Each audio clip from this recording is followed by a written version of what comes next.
सेवितम् कपित्तजम्भो फलचारुभक्षणम् उमाशुतं शोकविनाशकारकम् नमामि विघ्नेश्वरपादपङ्कजम् सुदेहकं विष्णुकलाभिषुश्रियम् सुदेहकं विष्णुकलाभिषुश्रियम् सुजन्मकं दिनकरकोटिसुप्रभम् दधीचकं श्यामलसर्वगात्रकम् चतुर्भुजं शन्तदयादिनौमितम् अहाश्रियं तियदशगणादिषु श्रियं भवश्रियं भवदिति कारणाश्रियं महाश्रियं कलिमलमर्दनाश्रियं दधीचकं नौमिति मासताश्रियं श्रीनिसृतं सकलतीर्थम् अहं नमामि शारदत्तकोटिसहितं मघनासनं च कायेन वङ्घनशतो शमया विभुवा पापानि तानि समयं सहनं प्रसादात् तुङ्गराजा सर्वतीर्थानां तुमेव जगता पिता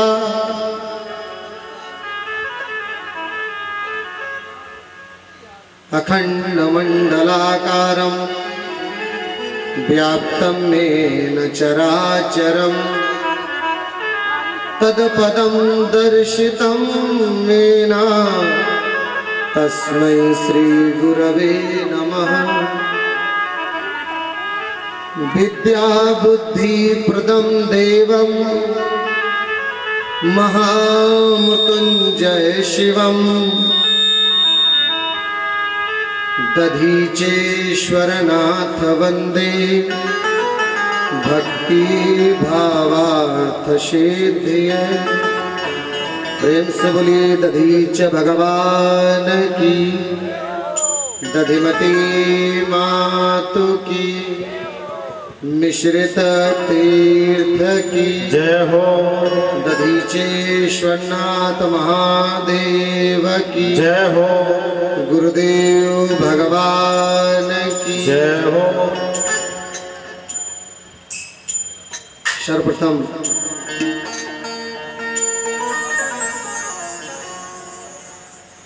दधीची भगवान के चरणों में वंदन करते हुए, दधिमती माता को वंदन करते हुए, दधीचेश्वरनाथ विश्व के जो हमारे पहले ज्योतिर्लिंग हैं उनके मैं चरणों वंदन करते हुए प्रांगण में पधारे हुए सभी दधीच ब्राह्मणों को वंदन करता हूँ। प्रांगण में उपस्थित हमारे 51 जो ब्राह्मण भागवत जी का मूल पाठ कर रहे हैं उनके चरणों में नमन वंदन करता हूँ।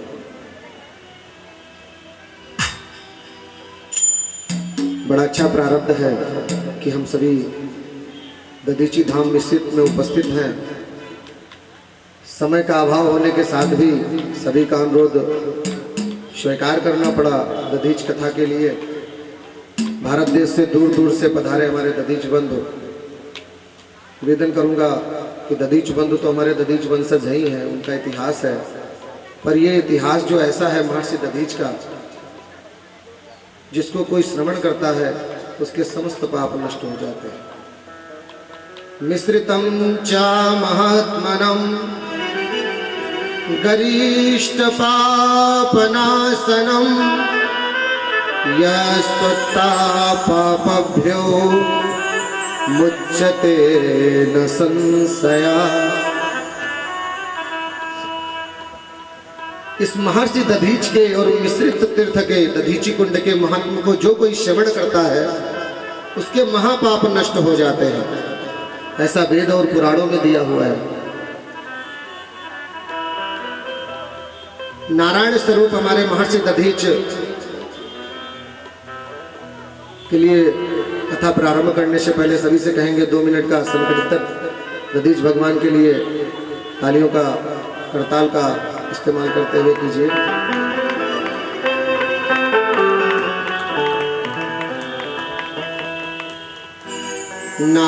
नारायण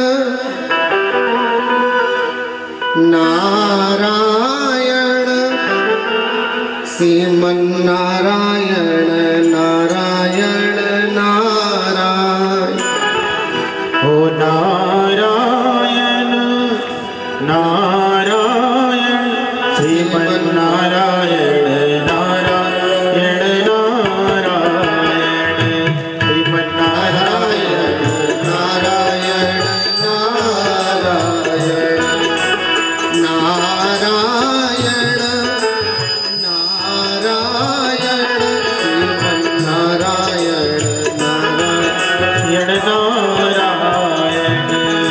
नारायण नारायण नारायण नारायण नारायण गजानन नारायण नारायण गजानन नारायण गजानन नारायण गजानन नारायण गजानन नारायण हो गणपति नारायण गणपति नारायण गजानन नारायण गणपति नारायण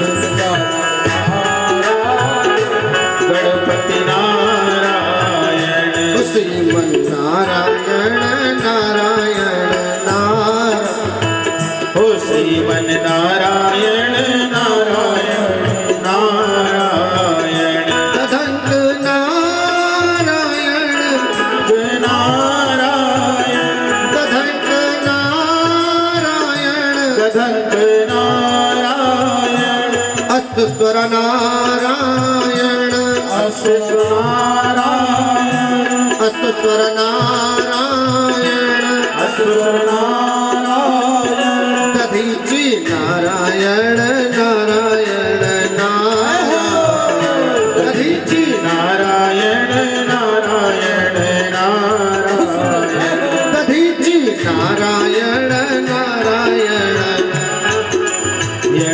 श्रीमन नारायण नारायण नारायण श्रीमन नारायण नारायण श्रीमन नारायण नारायण श्रीमन नारायण नारायण नारायण नारायण नारायण नारायण श्रीमन नारायण नारायण।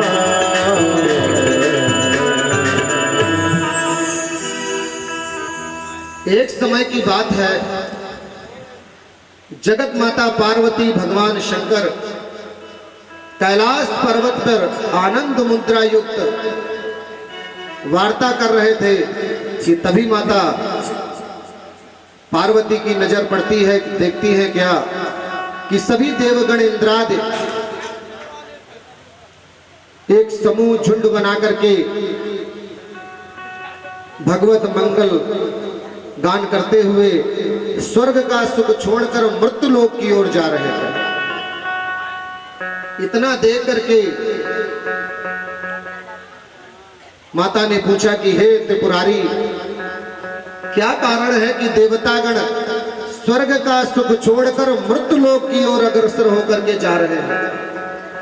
इतना सुन करके भूत भावन भगवान भोलेनाथ ने कहा है, सुनो प्रिय, ये सभी देवतागण इंद्रादि सहित अपने वचन में बंधे हुए महर्षि दधीच की तपस्थली की प्रदक्षिणा करने हेतु जा रहे हैं।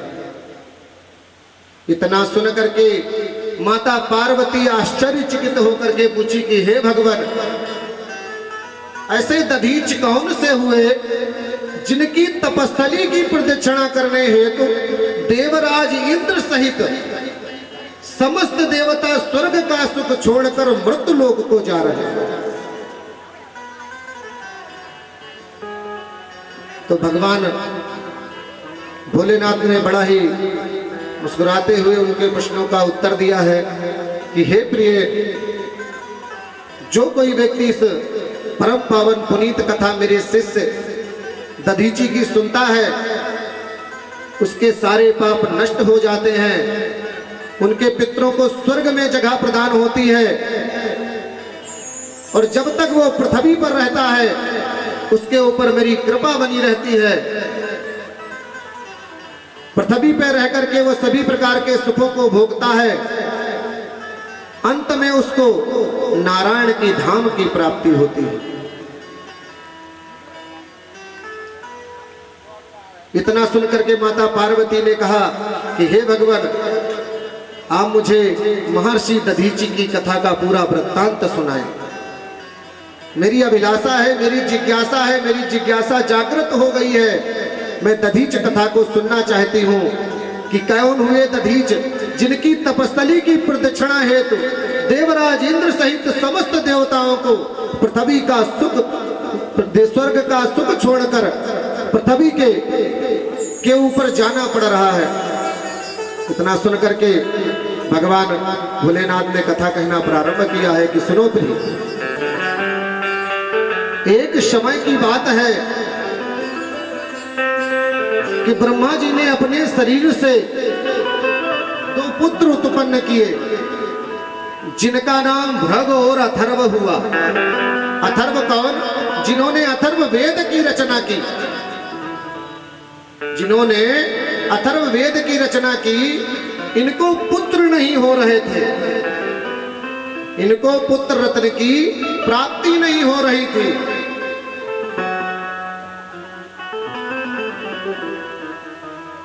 जब अथर्व जी को पुत्र रत्न की प्राप्ति नहीं हो रही थी तो उन्होंने मेरी आराधना की। तो मैंने कहा कि हे अथर्व, तुम लक्ष्मी स्वरूप साक्षात विष्णु की धर्मपत्नी, उनकी आराधना करो, वो प्रसन्न हो जाएंगी और वो स्वयं आपके घर में पधारेगी। इतना सुनकर के महर्षि दधीची ने माता लक्ष्मी की घोर आराधना की, नवरात्र के व्रत रखे।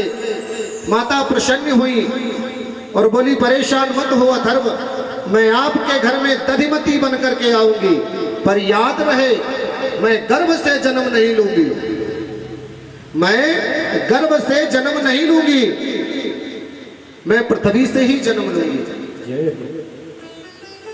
और उस समय अगर जिस किसी के नजर मेरे ऊपर पड़ गई तो मैं उतना ही पृथ्वी से बाहर आऊंगी, उससे अधिक मैं पृथ्वी से बाहर नहीं आऊंगी। अथर्व ने उनके वचनों को सुन करके कहा, ठीक है माते, मैं सब प्रबंध करूंगा कि आपके जन्म के समय किसी प्रकार की नजर आप पर ना पड़े जिससे आपका पूरा अवतार ना हो सके। जब माता जन्म ले रही थी पृथ्वी से तो शीश ही निकला था, एक ग्वाले की नजर पड़ जाने के कारण माता का पृथ्वी से शीश ही बाहर आया है। प्रेम से बोलिए दधिमती मातु की जय। समय का अभाव होने के कारण तो सूक्ष्म लेके चलेंगे। इस तरीके से अथर्व के यहाँ सर्व माता दधिमती प्रादुर्भाव हुई। उसके बाद में भाद्र मास की शुक्ल पक्षी अष्टमी को, जिसे राधाष्टमी भी कहते हैं, भाद्र मास की शुक्ल पक्षी अष्टमी को अर्धरात्रि से कुछ पूर्व एक देव वंश के महर्षि दधीची का जन्म हुआ। प्रेम से बोलिए दधीच भगवान की। जब इनका जन्म हुआ तो ब्रह्मा जी साक्षात पृथ्वी पर विराजमान हुए और इनका जन्म जो पाया जाता है वो इलाहाबाद के पार में एक अथर्व वन हुआ करता था, जहां अथर्व वन में दधीच का जन्म हुआ। जन्म के उपरांत ही भगवान ब्रह्मा जी ने इनको अपने साथ में ब्रह्मलोक में स्थापित किया और 14 वर्ष तक इनकी शिक्षा दीक्षा का कार्य ब्रह्मा जी के दिशा निर्देश अनुसार हुआ और वहीं पर उनका यज्ञोपवीत संस्कार किया गया। 14 वर्ष के उपरांत ब्रह्मा जी ने इनको पृथ्वी पर छोड़ा तो ये सबसे पहले काशी नगरी में आए और भगवान शिव की अखंड तपस्या करने लगे। भगवान शिव साक्षात इनसे वार्ता किया करते थे। इनकी साधना इतनी बढ़ गई कि साक्षात देवता इनको दर्शन देते थे और अपने प्रयोजन सिद्ध कराया करते थे। अभी आपको अवगत होगा कि दधीच ने अष्टदान दिया, नहीं, दधीच के अष्टदान देने से पहले कई दधीच ने दान दिए। दधीची का तो अष्टदान अंतिम है, इससे बड़े भी कार्य हमारे महर्षि दधीची ने किए। तो भगवान शिव ने उनको दिशा निर्देश दिया कि हे दधीच, तुम स्थिर होने के लिए नहीं जन्मे हो, तुम इस सृष्टि का कल्याण करने के लिए जन्मे हो, इसलिए इस पृथ्वी का भ्रमण करना प्रारंभ करो। तो महर्षि दधीची ने इस पृथ्वी का भ्रमण करना प्रारंभ किया और भ्रमण करते करते बिलोचिस्तान में जो स्थान है जहां पर बम गिरते हैं, डिस्पूज हो जाते हैं, वो भी महर्षि दधीच का ही एक पड़ाव है। लोग नहीं जानते होंगे कि जहां पर बम गिरता है जिस मंदिर के अंदर हिंगलाजा में, और वहां पर जो है बम डिस्फ्यूज हो जाता है, वो स्थान महर्षि दधीची का ही है, जहां बम गिर करके स्वयं डिस्फ्यूज हो जाता है। आज भी वहां बम नहीं दगते, जो गिर जाते हैं वो मिस ही हो जाते हैं। वहीं पर महर्षि दधीच अपना आश्रम बना करके तपस्या कर रहे थे। तपस्या करते समय एक समय परशुराम जी वहां पर गए। जब वहां के एक राजा जो क्षत्रिय वंश के थे, जिनकी धर्मपत्नी गर्भवती थी, जब उनको ज्ञात हुआ कि हमारी समय सीमा के अंदर परशुराम जी आ चुके हैं जो क्षत्रियों को विनाश करने का संकल्प ले रखे, तो भयभीत होकर के महर्षि दधीची के आश्रम पर शरणागत होकर के पहुंचे। महर्षि दधीची शरणागत लोगों को हमेशा अभय दान दिया करते थे, उनकी रक्षा किया करते थे। जब वहां पर पहुंचे उन्होंने कहा, भगवंत त्राहिमाम, मैं आपका दास बनकर के आपके चरणों में विराजमान हूं और मैंने मन काया वचन से कोई भी पाप नहीं किया है, मैं निसपराध हूं। और आपके शिष्य परशुराम जी ने ऐसा संकल्प लिया है कि पृथ्वी से सभी क्षत्रियों का विनाश कर डालेंगे। तो दधीची भगवान ने कहा कि अगर उनका ऐसा संकल्प है तो मैं संकल्प को तोड़ भी नहीं सकता हूं, क्योंकि वो साक्षात नारायण के ही अवतार है। पर मैं फिर भी आप मेरे आश्रम में शरणागत होकर के आए हैं तो मैं रक्षा अवश्य करूंगा आपकी। मैं केवल ब्राह्मणों को शिक्षित करता हूं, अगर आप मेरी दीक्षा स्वीकार कर ले और मैं आपको दीक्षित कर दूं और आप मेरे पुत्र बन जाए तो आप मेरे पुत्र हो जाएंगे, आपके क्षत्रिय वंश का नाम ही खत्म हो जाएगा। इतना सुनते ही प्राण रक्षा के लिए उस राजा ने महर्षि दधीच को गुरुपद ग्रहण कर लिया। पिता के स्थान पर महर्षि दधीच विस्थापित हो गए। जब आश्रम के अंदर उसकी गर्भवती धर्मपत्नी विराजमान थी, ये राजा कहीं भ्रमण करने के लिए बाहर निकला हुआ था। जब उसने देखा कि सामने परशुराम जी हैं और परशुराम जी ने जब देखा उसकी ललाट काटते छत्री है, तो छत्री को तुरंत ही उन्होंने अपने फरसा से उठा करके शिकार कर दिया। तो उन्होंने विचार किया कि जब छत्री यहां पर है तो इसकी धर्मपत्नी भी यहीं कहीं होगी। तो वहां महर्षि दधीच को प्रणाम करने के लिए जब उनके आश्रम पर गए तो उस छत्राणी के ऊपर नजर पड़ी। उन्होंने कहा, भगवान ये कौन है? तो बोले, ये मेरी पुत्री है, ये मेरी पुत्री है। वहीं से ये सिद्ध हुआ है कि अगर किसी के प्राण रक्षा हो रही है तो उसके लिए झूठ भी बोला जा सकता है। जय हो।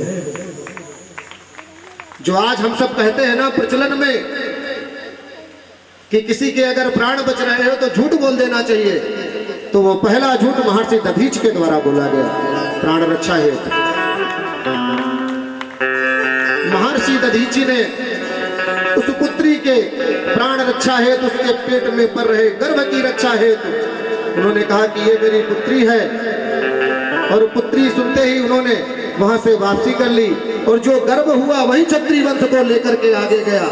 आज भी कुछ क्षत्रिय ब्राह्मण जो है वो दधीची डालते हैं, क्षत्रिय वे वंश में है और वो अपने को दधीची ही डालते हैं, पर वंश उनका क्षत्रिय है और भगवान राम का इसी क्षत्रिय वंश में जन्म हुआ।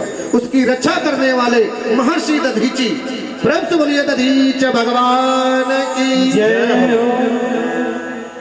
ऐसे महर्षि दधीची की धरा पर आप सब महर्षि दधीची की कथा का श्रवण कर रहे हैं। जब ये उनके द्वारा झूठ बोला गया तो इसका पश्चाताप भी करना पड़ा महर्षि दधीची को। उनके शरीर में कष्ट उत्पन्न हुआ। भगवान शिव ने कहा कि हे दधीच, तुम परेशान मत हो, तुमने धर्म की रक्षा के हेतु और मेरे नारायण के अवतार के वंश की रक्षा की है, इसलिए तुम एक समय नारायण के पद पे विराजमान होगे और नारायण स्वयं आकर के आपके यहाँ शरणागत हो जाएंगे।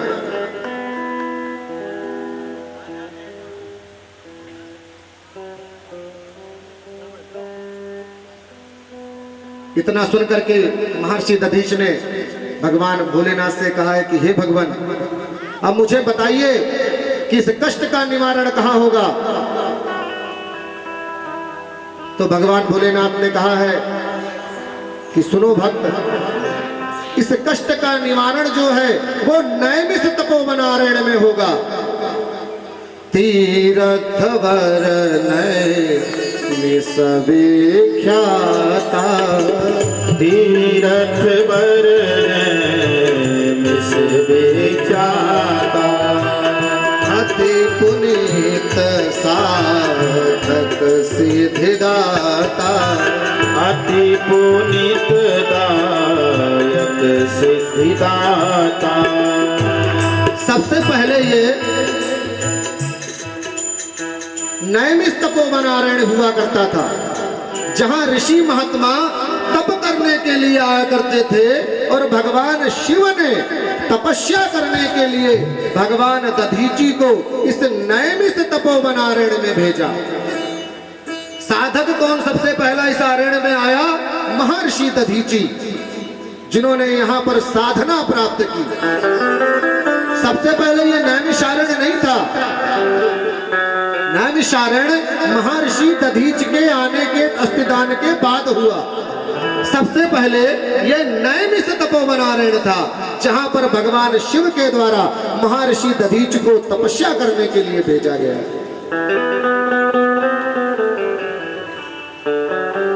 दधीच की माता का नाम शांता कर्दम मुनि की पुत्री है, जिनसे 9 कन्याओं का जन्म हुआ। शांता तीसरे नंबर की कन्या है, जिनके साथ अथर्व ऋषि का पाणिग्रह संस्कार हुआ और महर्षि दधीची का जन्म हुआ। दधीची की धर्मपत्नी माता सुवर्चा, जिन्होंने सृष्टि में सबसे पहले सर्जरी के भी आगे प्रसंग आएगा। उस समय के सबसे बड़े वैज्ञानिक हमारे महर्षि दधीची और माता सुवर्चा थे। इस अरण्य में आए, तपस्या प्रारंभ की। अब तो बड़ी सुविधाएं मिल रही हैं आप लोगों को, उस समय जल भी यहाँ नहीं मिल पाता। जब महर्षि दधीची यहाँ तपस्या करने आए तो ये तपोवनारण्य था, यहाँ तप किया जाता था, सुख प्रदान नहीं होते थे।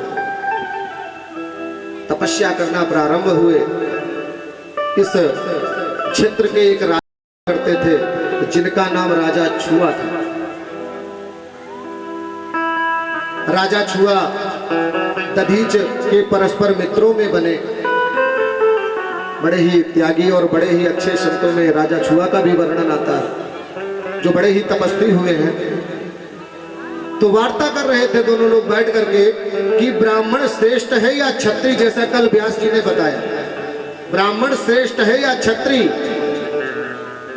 तो दधीची भगवान ने कहा कि आप क्या चाहते हैं, आप क्या सुनना चाहते हैं? बोले सत्य सुनना चाहते हैं। तो बोले अब मैं सत्य बोलूंगा, एक बार झूठ बोलने से मैं तप करने के लिए यहाँ पधारा हूँ, बल्कि मेरा जन्म मेरे गुरुदेव भगवान ने बताया कि पृथ्वी भ्रमण और रक्षा के लिए ही हुआ है, पर मैं यहाँ पर तपस्या के लिए स्थिर हुआ हूँ। यहाँ पर सबसे पहले सरस्वती तीर्थ की उत्पत्ति हुई थी इस तपोवनारण्य में, जहां पर भगवान शिव ने त्रिपुरासुर नाम दैत्य का वध किया था। जब देवतागण उससे युद्ध में जीत नहीं पा रहे थे तो सभी देवतागण जाकर के भगवान शिव से प्रार्थना किए कि हे भगवान, आप स्वयं इस दैत्य का वध करो, आप ही के द्वारा इसका वध किया जा सकता है। तो भगवान स्वयं नंदी पर आरोहण होकर के यहाँ पर त्रिपुरासुर से घोर संग्राम चला। एक समय जब नंदी जी प्यासे हुए तो उनको ज्ञान प्राप्त हुआ, जैसे अब हम लोगों को होता है। हेमंत जी, गाड़ी में पेट्रोल खत्म होता है तो गाड़ी पहले बताती है साहब 5 किलोमीटर चलेंगे, उसके बाद मैं रुक जाऊंगी। पहले ही कहीं पेट्रोल पंप पर जाए तो इसमें पेट्रोल डला लीजिएगा, पेट इसका भर दीजिएगा, वरना मैं नहीं जाऊंगी। तो उनको भी ज्ञान प्राप्त हुआ कि हमारे नंदी जी प्यासे हैं, तो उन्होंने धनुष को प्रत्यंचा पे चढ़ा करके सर से पृथ्वी का भेदन कर जलधार का उदय किया, जिस जल को पी करके नंदी ने अपनी पिपासा को शांत किया और पुनः युद्ध में योगदान दिया, जिसमें महर्षि भगवान शिव ने 10 सहस्त्र वर्ष तक युद्ध करते हुए एक समय त्रिपुरासुर नाम दैत्य का वध किया और देवताओं ने उनको त्रिपुरारी के नाम से अलंकृत किया। बोलिए त्रिपुरारी भगवान की जय। जब वो अपने धाम को वापस जाने लगे तो देवताओं ने कहा, भगवान, ये तीर्थ आपके द्वारा उत्पन्न हुआ है, इस तीर्थ में का महत्व, इसका नाम आप स्वयं कहें। तो भगवान शिव ने कहा, इस तीर्थ का नाम सरस्वती तीर्थ होगा, ये समस्त पापों से मुक्त कर देने वाला तीर्थ होगा। प्रेम से बोलिए सरस्वती तीर्थ की जय हो। इसी सरस्वती तीर्थ के किनारे महर्षि दधीच अपना आश्रम बना करके एक विश्व की सबसे बड़ी यज्ञशाला बना करके यज्ञ किया करते थे। तो भगवान दधीची ने आज छुआ के प्रश्न का उत्तर दिया कि हे छुआ, अगर आप जानना चाहते हो कि क्षत्रिय और ब्राह्मण में श्रेष्ठ कौन है, तो वो ब्राह्मण ही श्रेष्ठ है। जिसे न स्वीकार कर राजा छुआ ने कहा, नहीं, मैं इस आपके वचन को नहीं सुनूंगा, क्योंकि मैं क्षत्रिय हूं और मुझे पता है कि मैं श्रेष्ठ हूं। तो उन्होंने बोला कि आप किस कारण श्रेष्ठ हो? तो उन्होंने बोले, मैं क्षत्रिय हूं, उस राज्य का रक्षा और पालन का कार्य संपादित करता हूं, जिसके कारण मैं श्रेष्ठ हूं। बोले, नहीं, आप मिथ्या बोल रहे हो। बोले, फिर आप किस लिए श्रेष्ठ हो? आप ब्राह्मण हो। तो बोले, जिस शक्ति के साथ आप रक्षा और पालन का कार्य संपादित करते हो, हम ब्राह्मण तपस्या कर कर आपको आशीर्वाद स्वरूप में प्रदान करते हैं, जिससे आप रक्षा और पालन का कार्य संपादित करते हो। बोल विप्र भगवान की जय हो।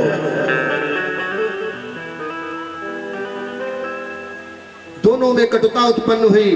महर्षि दधीचे के ऊपर राजा छुआ ने प्रहार किया और प्रहार में महर्षि दधीची अपने आश्रम में मूर्छित होकर के गिर पड़े और वो प्रसन्न चित्र होकर के कि मैंने मेरे ऊपर कटाक्ष करने वाले एक ऋषि और संत के ऊपर आघात कर कर उससे मूर्छित कर दिया है, और प्रसन्न चित्र होकर के अपने राजमहल को वापस चले गए। इधर दैत्य गुरु शुक्राचार्य जी जब आश्रम पर से निकले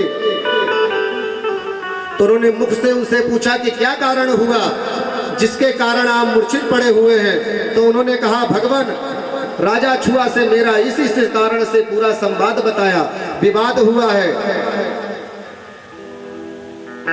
शुक्राचार्य जी ने उनको संजीवनी विद्या का ज्ञान कराया और पुनः चैतन्य कराया। तदुपरांत भगवान शिव की आराधना करने के लिए उनसे कहा कि तुम्हारे गुरु साक्षात आशुतोष शिव हैं, फिर भी आप निहत्ते समझ रहे हो, आप उसका सदुपयोग नहीं कर पा रहे हो।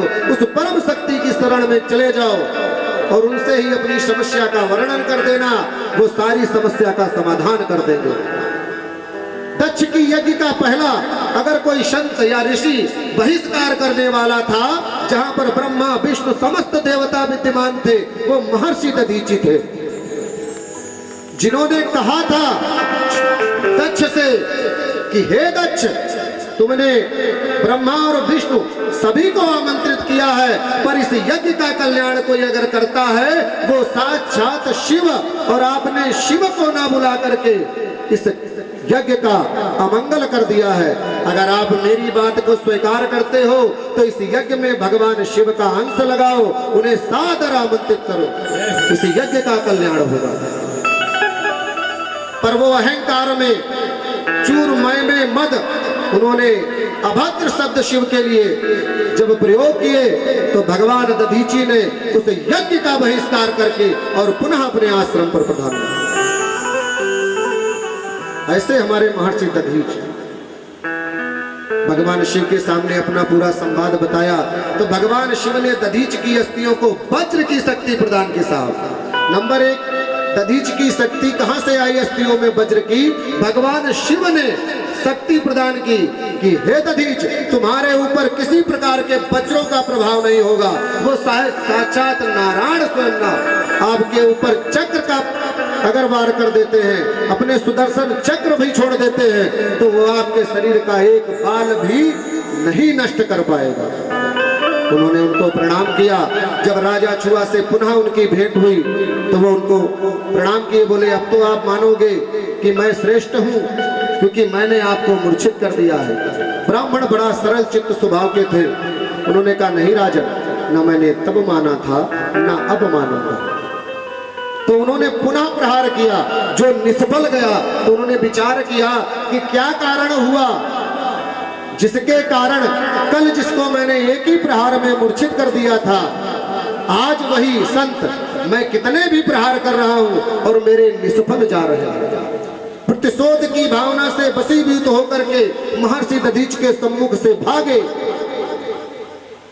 उन्हें नारद से मुलाकात हुई। नारद मतलब जिसका वाक्य रद्द ना हो, जो ईश्वर तक पहुंचा दे और साक्षात्कार करा दे और जो समाज के लिए एक अच्छी चीज की नींव की स्थापना कर दे, उसे ही क्या कहते हैं? जोर से बोलिए, क्या कहते हैं? नारद। उन्होंने कहा आप क्षत्रिय हो, भगवान विष्णु की आराधना करो।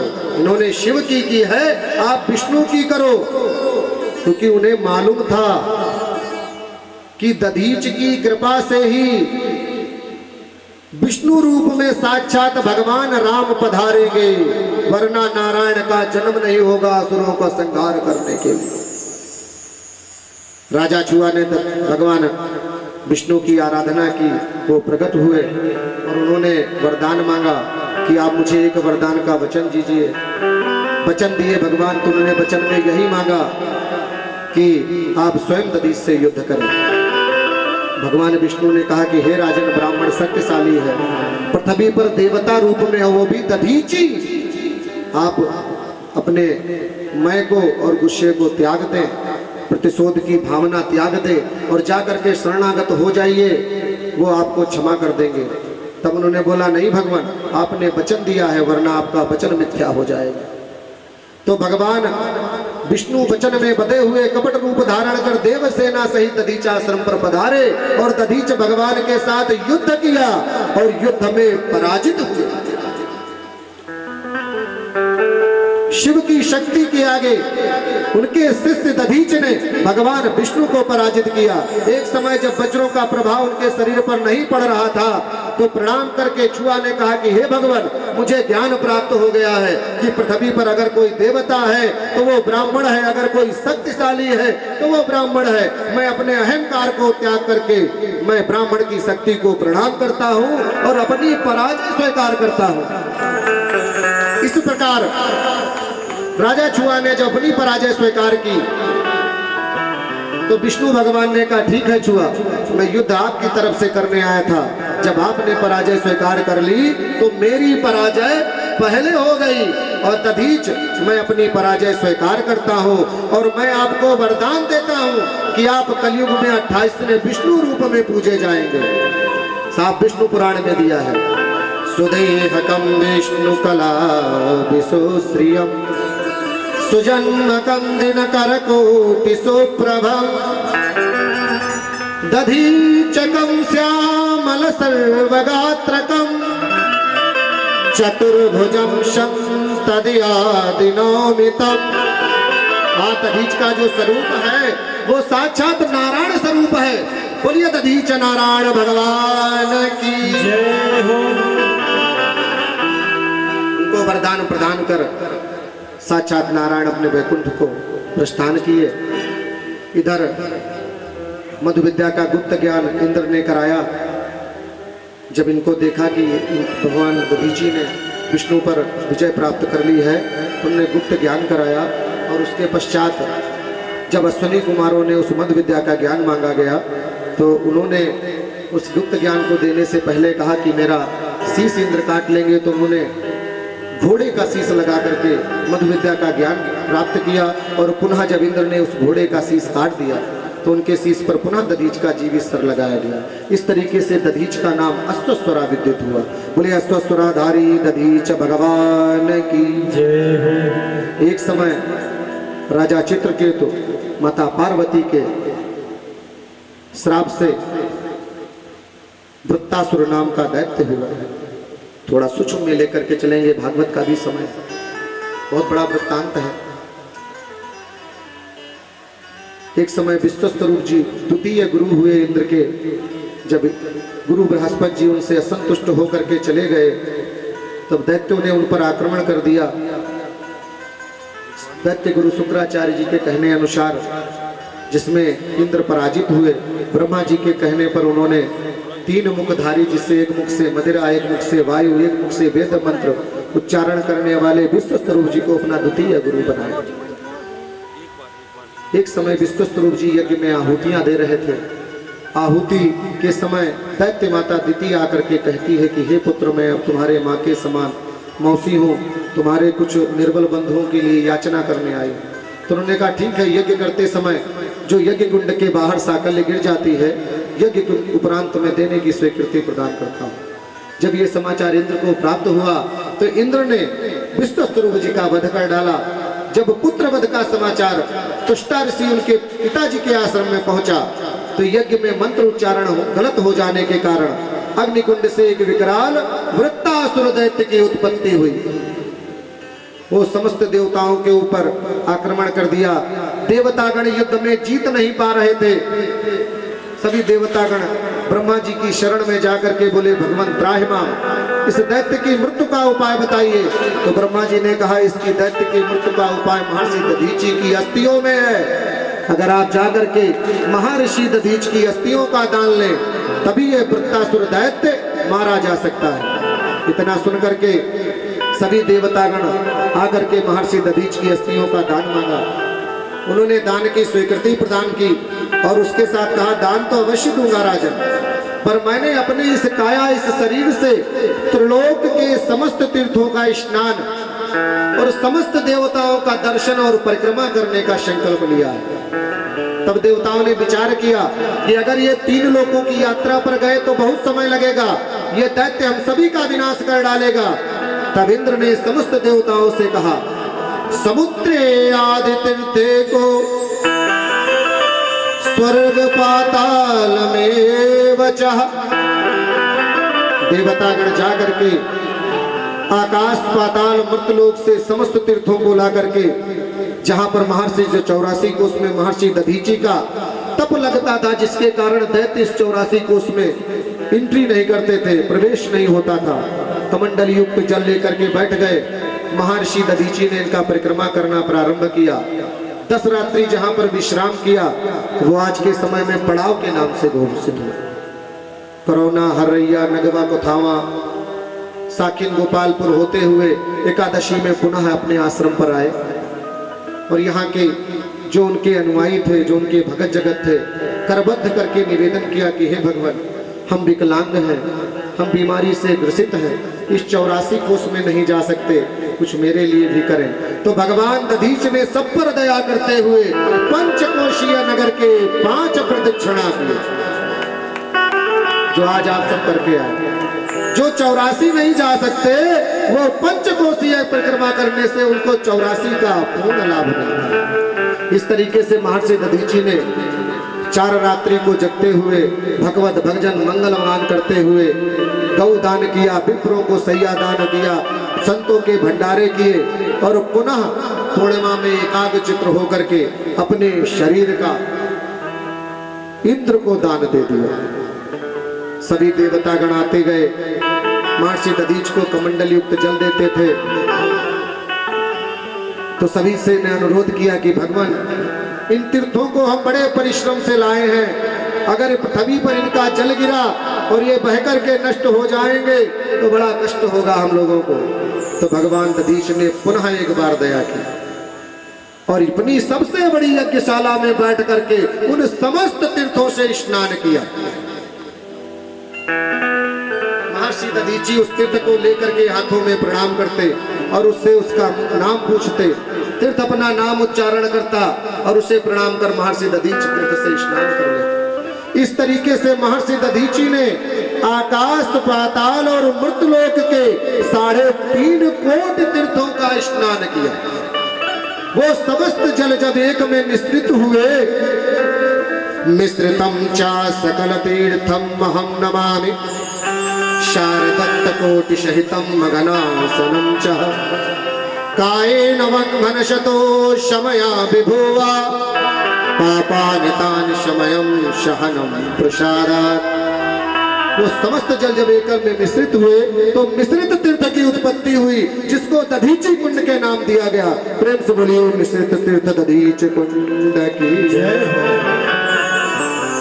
उसके पश्चात दधीची ने अपने शरीर में जीवित ही, क्योंकि जीवित अस्थियों का दान चाहिए था, मरने के बाद ये शरीर अकड़ जाता, क्या हो जाता है, हड्डियां अकड़ जाती हैं, कपड़े नहीं उतारे जाते।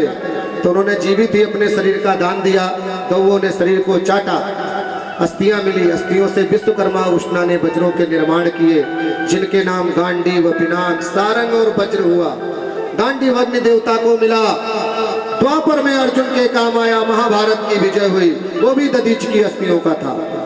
सारंग विष्णु भगवान ने लिया, जिसे सीता के स्वयंवर में जनकपुरी में भगवान श्री रामचंद्र के द्वारा तोड़ा गया, वो भी दधीच की अस्थियों का था। सारंग भगवान विष्णु ने लिया, जिसे राम अवतार में धारण कर रावण जैसे महाबली, महापक्रमी, महाधर्मी खल का वध किया। वज्र इंद्र को प्रदान किया गया। एक समय इंद्र ने गर्जनाहट करते हुए ऐरावत के सहित इंद्र को वृत्तासुर ने अपने पेट में उतार लिया। देवताओं में विस्मय फैल गया कि प्रभु अब क्या होगा। इसने तो वज्र के साथ ही इंद्र को खा डाला। तो भगवान ब्रह्मा ने एक बार ऐसे हाथ घुमाया और उसको जमुआई आई, और जमुआई के साथ में वज्र के साथ में इंद्र बाहर आया। आज जब जमुआई आती है तो या रुमाल लगाते हैं या हाथ लगाते हैं, ये वही की भगवान ब्रह्मा के द्वारा किया गया। और इंद्र के द्वारा आज 108 बार प्रहार करके वृत्तासुर को गति प्रदान की गई। और भी यहाँ कौतुक हुए। इस तरीके से दधीच का अस्थिदान हुआ। भगवान राम का जन्म इस तीर्थ के लिए नहीं हो रहा था। सिंगी ऋषि वशिष्ठ बुला, ओ सिंगी वशिष्ठ बुलावे, पुत्र तेष्टि पुत्र काम शुभ यज्ञ करावा, पुत्र काम शुभ यज्ञ करावा। वशिष्ठ जी ने सिंगी ऋषि को बुलाया और कहा, भगवान आप तो सप्त ऋषि है। सिंगी ऋषि ने, मैं तो आप छोटा सा बालक हूँ, जब यज्ञ को आपने नहीं संपन्न करा पाया तो मैं कैसे करूँगा। तो बोला, कभी जो बड़े भूल जाते हैं, जिस कार्य को छोटे भी करके दिखा देते हैं। उनकी अनुमति प्रदान हुई। उन्होंने समस्त चीजों का एक बार वर्णन किया, जिसमें कमी निकली कि समस्त तीर्थों का जल नहीं आ रहा था, जिसके कारण भगवान राम पृथ्वी पर नहीं आ रहे थे। यज्ञ का पहला मंत्र है, सर्वतीर्थम समायुक्तम सुगंधिम निर्मलम जलम आचमनया मया दत्वा ग्रहणम परमेश्वरा। बोले भगवान दधीच भगवान के लिए समस्त तीर्थ 84 कोस में विद्यमान है, वहां से जल लाइए, यज्ञ पूर्ण हो जाएगा। पुण्य सादर सकल तीर्थ शाबला, सादर सकल तीर्थ सब लाए, महर्षि दधीची कुंड समस्त तीर्थों का जल वहां गया, यज्ञ पूर्ण हुआ, 4 फल उत्पन्न हुआ, 4 अंशों में बांटा गया। एक कौशल्या, एक केकई, 2 सुमित्रा माता को मिले। नारायण पृथ्वी पर आए। नारायण ने उस तीर्थ के जल का और महर्षि दधीची की धरा का ऋण अदा करने के लिए इस 84 कोस की परिक्रमा दधीच के बाद अगर किसी ने की तो भगवान राम ने नंगे पैर इस 84 कोस की प्रदक्षिणा की।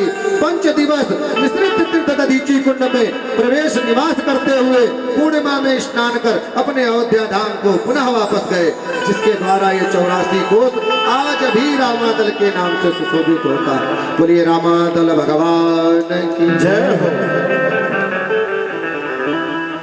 और भी इस क्षेत्र में कौतुक हुए, समय अभाव है। समय का अभाव होने के कारण मैं चलता हूं कि नैमिष से ये नैमिषारण्य कब हुआ। 4th चरण चल रहा था क्षत्रिय का, जब इसको अष्टम वैकुंठ की पदवी प्रदान हुई। इस 84 को उसको यहाँ दधीच के रूप में साक्षात नारायण विराजमान हुए। एक समय कालांतर में पुनः जब दैत्यों का प्रकोप बढ़ा तो 88,000 ऋषि, 33 करोड़ देवी देवता, एको ब्रह्म द्वितीयो नास जाकर के ब्रह्मा जी से बोले भगवान ऐसा स्थान बताओ जहां तपस्या करें, निर्विघ्न होकर के ये दैत्य ना परेशान करें। तो ब्रह्मा ने कहा ठीक है, मैं अपने मनोमय चक्र नेमि रूप में छोड़ रहा हूँ, ये पूरी पृथ्वी का भ्रमण करेगा। और एक 84 कोस का अष्टम वैकुंठ है जहां पर मेरा पोता, गर्व के साथ कहा मेरा पोता दधीच नारायण विराजमान है, और ये केंद्र में स्थापित होगा। और वहां से 84 कोस की जो परिधि है वो अष्टम वैकुंठ है। तो ये नेम में आकर के इसी 84 कोस के केंद्र में समाई 6.5 पाताल फाड़ती हुई जा रही थी। तो देवताओं में चिंता हुई कि 7वां पाताल साफ पड़ जाएगा तो पृथ्वी जलमग्न हो जाएगी। तब उन्होंने राजराजेश्वरी त्रिपुरा सुंदरी लिंग धारणी मातु ललिता का आवाहन किया, जिन्होंने पृथ्वी की त्रिंदा को, ब्रह्मा की त्रिंदा को तोड़ा, पृथ्वी जलमग्न होते बची। आज का वो चक्र तीर्थ, बोलिए चक्र तीर्थ भगवान की जय। इस तरीके से चक्र तीर्थ हुआ। भगवान ब्रह्मा का मनोमय चक्र गिरा, जो संत हमारे व्यास ऋषि मुनियों ने नेम यहाँ पर गिरी आकर के, और ये आरेण था, ये नैमिष से नैमिषारण्य हुआ। ये 84 कोस की परिधि को नैमिषारण्य कहते हैं। इतनी सी परिधि को नैमिषारण्य नहीं कहते, ये पहले नैमिषारण्य था, ये पहले नैमिष था। इस 84 कोस की परिधि को नैमिष तपोवन आरण्य कहा जाता था। और दधीच के तप के कारण जब ब्रह्मा की नेम गिरी तो इस 84 कोस की परिधि का नाम हुआ नैमिषारण्य। नेमगिरी ये आरण्य था, संधि विच्छेद कर लीजिए, नैमिषारण्य उत्पन्न होगा। बोलिए नैमिषारण्य धाम की जय हो। इस तरीके से नैमिषारण्य की उत्पत्ति हुई। नैमिष के बाद इस क्षेत्र में बहुत से कौतुक हुए। इसी के साथ में समय बहुत कम है, व्यास जी के आने का समय हो रहा है। कथा हम 3 घंटे भी 4 घंटे भी जितना बोलते रहेंगे दधीच के ऊपर कम नहीं पड़ेगा।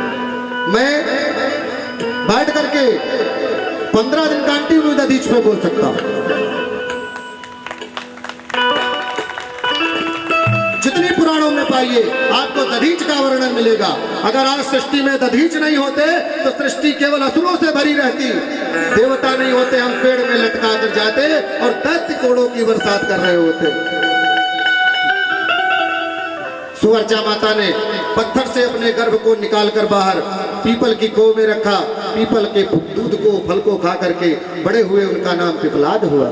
पिपलाद ने शनि देवता के ऊपर विजय प्राप्त की और वरदान मांगा कि गर्भ से लगाकर 5 वर्ष की आयु के बालक के ऊपर आपकी कुदृष्टि का प्रभाव ना पड़े।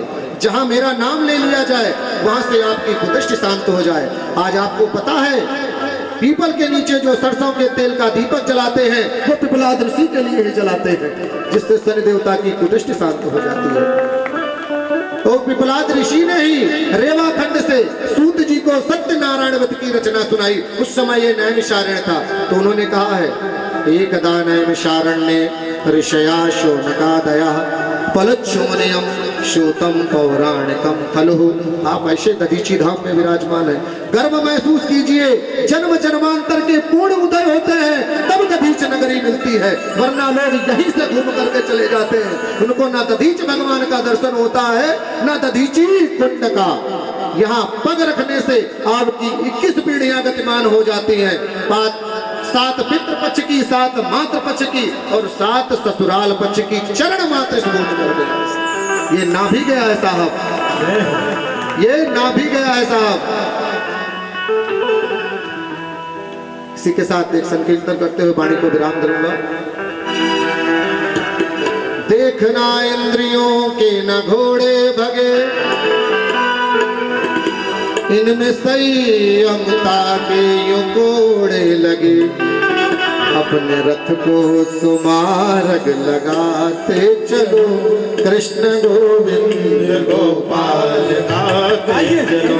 अपने रथ को सुमार्ग लगाते चलो, कृष्ण गोविंद गोपाल गाते चलो। अपने रथ को सुमार्ग लगाते चलो, अपने रथ को सुमार्ग लगाते चलो। कृष्ण गोविंद गोपाल ते चलो, कृष्ण गोविंद गोपाल गाते चलो। कृष्ण गोविंद गोपाल गाते चलो। याद आएगी उनको कभी ना कभी, याद आएगी उनको कभी ना कभी, याद आए कभी ना कभी, याद आएगी उनको कभी ना कभी। उनके चरणों में सर को झुकाते चलो, कृष्ण गोविंद गोपाल, ओ कृष्ण गोविंद गोपाल गाते चलो।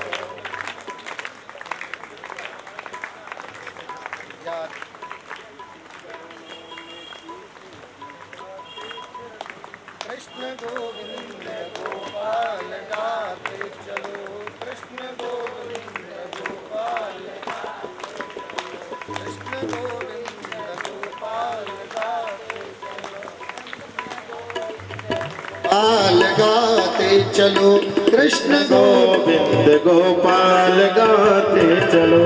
कृष्ण गोविंद गोपाल गाते चलो, कृष्ण गोविंद गोपाल गाते चलो। अपने सर को दधीची के चरणों में सदा, अपने सर को दधीची के चरणों में सदा, अपने सर को यहीं पर झुकाते चलो। अपने सर को दधीची के चरणों में सदा, अपने सर को यहीं पर झुकाते चलो।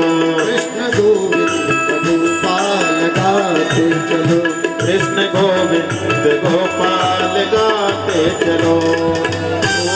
गोविंद गोपाल गाते चलो, कृष्ण गोविंद गोपाल गाते चलो।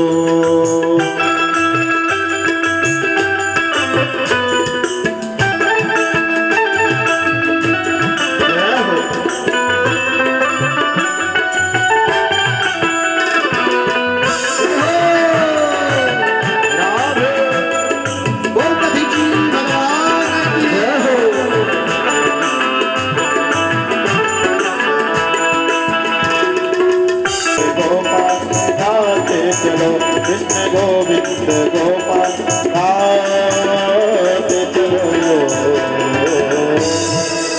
इसी के साथ वाणी को विराम करूंगा। व्यास जी का आगमन हो चुका है। आप श्रीमद् भागवत का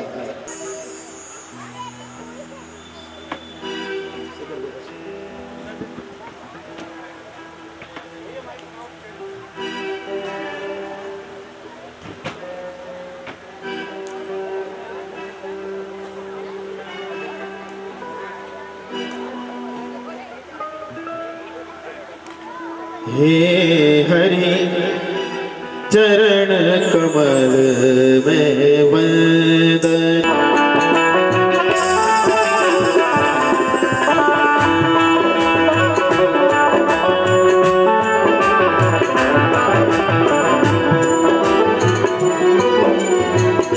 ब्रह्मरोत्र सुर संता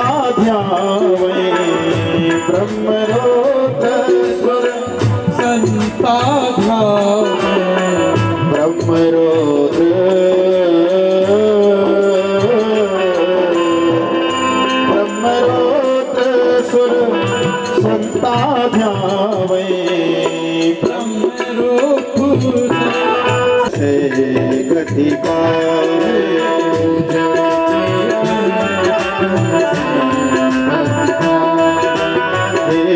हरि चरण कमल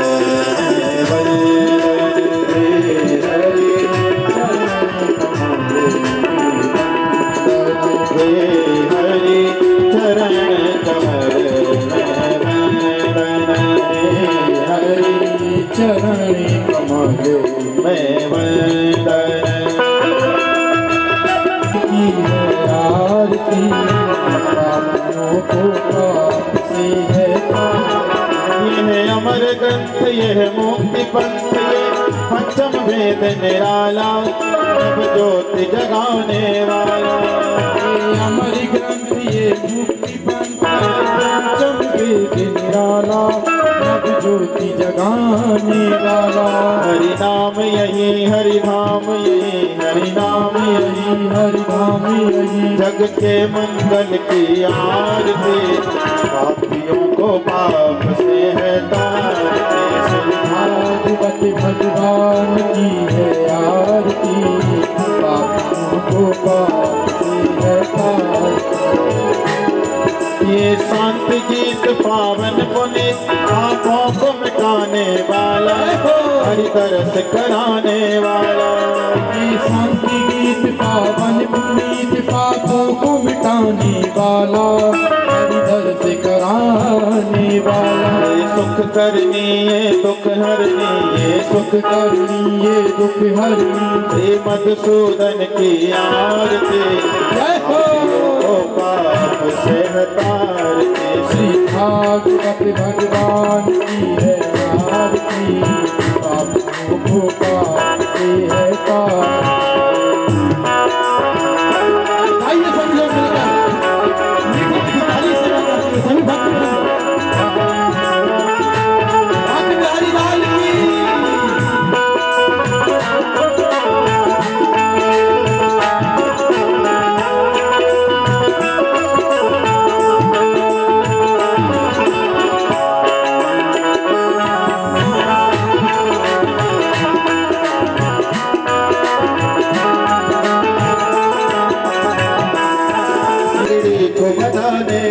मधुर बोल जगकंठ बोल संवार दिखाने वाला बिगड़ी को बनाने वाला राम यही घनश्याम यही पहचान श्री भागवत भगवान की है आरती पापियों को पाप से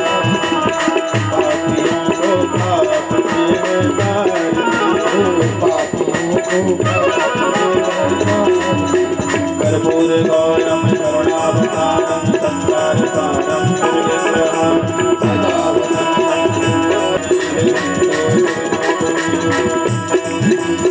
सर्वं